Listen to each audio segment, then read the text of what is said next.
The grand ballroom of the Westbrook Hotel had seen countless charity galas over its 100-year history, but perhaps none quite as memorable as the one that unfolded on that cool autumn evening in October.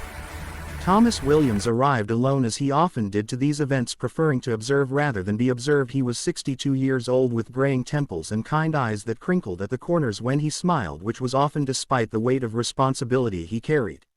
He had grown up not far from this very hotel, in a small apartment above his mother's dry cleaning shop. She had worked 16-hour days pressing suits for wealthy businessmen who never once looked her in the eye. Thomas remembered sitting on an overturned bucket doing his homework while the steam hissed and his mother hummed old gospel songs. Tonight he wore a simple dark suit, nothing flashy, nothing that would draw attention. He had learned long ago that true wealth was not about showing off but about showing up.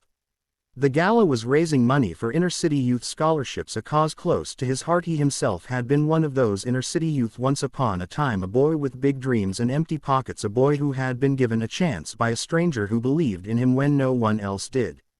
Thomas found a quiet spot near the back of the room where he could watch the festivities unfold. The orchestra played softly and couples swayed on the dance floor, their jewelry catching the light from the crystal chandeliers. It was then that he noticed the young couple making their way through the crowd. The woman was perhaps 35, with blonde hair that cascaded over her shoulders. She wore an elegant blue dress and carried herself with the confidence of someone who had never known want. Her name, as Thomas would later learn, was Natasha Pemberton, and she was the daughter of one of the city's oldest banking families. The man beside her was her husband Richard, tall and handsome in his green blazer, with the easy smile of someone who had been handed everything in life and assumed he deserved it. Thomas watched as they worked the room, shaking hands and air-kissing cheeks. Their laughter rang out a little too loud, their gestures a little too grand. They were performing, he realized, playing the part of generous benefactors while caring little for the actual cause. He turned his attention back to his glass of sparkling water and thought about his mother, how proud she would have been to see him here, how she had always told him that character was what you did when no one was watching. The commotion began so suddenly that at first Thomas did not understand what was happening. He had been making his way toward the silent auction tables, hoping to bid on a painting that reminded him of the ocean his mother had always dreamed of seeing but never did. He was lost in thought when Natasha Pemberton stepped directly into his path. "Excuse me," she said, her voice sharp with irritation. "You were blocking the way." Thomas stepped aside with a gentle nod. "My apologies." But Natasha was not finished. Her eyes traveled over his simple suit, and she seemed to make a decision about him in that moment, a decision based on nothing more than the cut of his jacket and the color of his skin. "Actually," she said, turning to her husband Richard, "look at this. The help is wandering around pretending to be a guest." Thomas felt the old familiar sting of judgment. He had felt it many times before, in boardrooms and country clubs, in restaurants and retail stores. He had learned to let it wash over him like water off a duck's back, but tonight something felt different, something felt heavier. "I am a guest, ma'am," Thomas said quietly. "I received an invitation just like everyone else." Natasha laughed, and it was not a kind sound. "Oh, please, we both know that's not true." She turned to the small crowd that had begun to gather. "Security should really do a better job of screening people." Richard Pemberton chuckled and reached for a glass of red wine from a passing tray. "You know, darling, I think our friend here needs a lesson in knowing his place." What happened next would be replayed in Thomas' mind for years to come. Richard lifted the wine glass high above Thomas' head and slowly, deliberately poured its contents down over him. The dark red liquid splashed onto his gray hair, ran down his forehead and dripped onto his suit. The room fell silent. Someone in the crowd gasped. A woman in a cream-colored jacket brought her hand to her mouth in shock, but no one moved to help. No one said a word. Thomas stood very still, feeling the wine soak through his shirt and pool in his collar. He thought about his mother again, how she had taught him that dignity was not something anyone could take from you, it was something you carried inside. He reached into his pocket and pulled out a handkerchief. It had been his mother's, once white cotton with tiny blue flowers embroidered in the corner. He used it to wipe his face slowly and deliberately. Then he looked at Natasha and Richard Pemberton, and he smiled, not a bitter smile or a vengeful one, but a smile of genuine peace. "I hope," Thomas said softly, "that someday you find whatever it is you are looking for that makes you treat people this way. I truly do." He turned and walked toward the exit, leaving a trail of red wine drops on the polished marble floor. The next morning the city woke to news that would shake the business world to its core. Pemberton Bank, the institution that had been in Natasha's family for 4 generations, was on the verge of collapse. Years of mismanagement and risky investments had left it hemorrhaging money. Their only hope was a merger with Williams Capital, a firm that had been quietly acquiring struggling financial institutions and turning them around.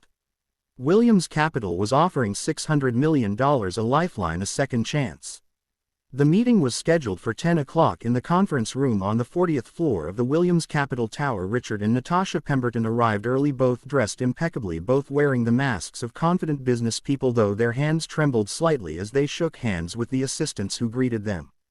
They were led into a room with floor-to-ceiling windows that looked out over the city. The conference table was long and polished, and at its head sat a figure whose back was turned, looking out at the skyline.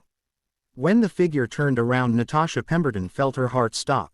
It was him, the man from the gala, the man whose head she had watched her husband pour wine over, the man she had called the help. Thomas Williams, founder and CEO of Williams Capital, smiled gently. "Good morning, please have a seat." The color drained from Richard's face. Natasha's mouth opened and closed, but no words came out. "I believe," Thomas said, settling into his chair, "that we have some business to discuss." The meeting that followed was not what the Pembertons expected. There was no vengeful speech, no public humiliation, no dramatic withdrawal of the offer.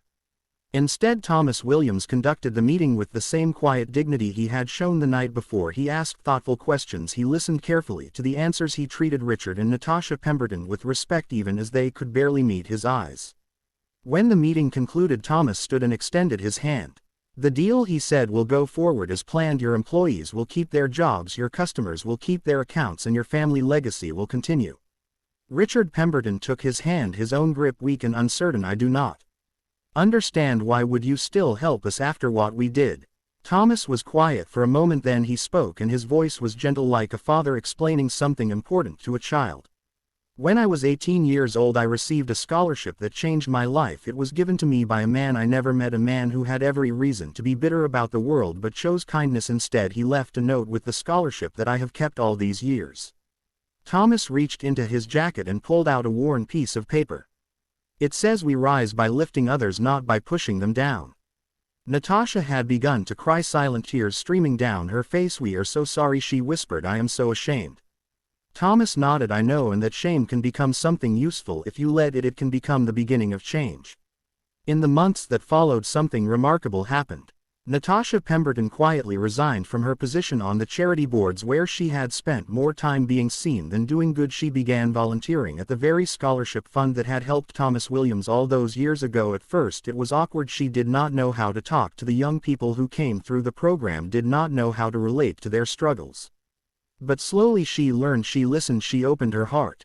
Richard Pemberton took a different path. He began attending meetings for people struggling with anger and entitlement, issues that had been passed down through generations of privilege. For the first time in his life, he started to see other people as fully human, not as props in the performance of his own importance.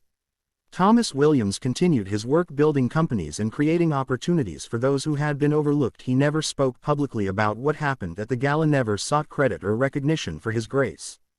But the story spread anyway, the way good stories always do, whispered in boardrooms and break rooms, from parent to child, from friend to friend. The story of a man who chose kindness when cruelty would have been understood, who chose forgiveness when revenge would have been justified, who chose to see the humanity in people even when they failed to see it in him. Years later, when Thomas Williams was asked about that night, he would smile and think of his mother standing at her pressing machine humming those old songs. "She used to tell me," he would say, "that how you treat people when you have power over them reveals who you really are, and that real power is not about making others small, it is about making others whole." The wine stain never quite came out of that old suit, but Thomas kept it anyway, hanging in the back of his closet as a reminder.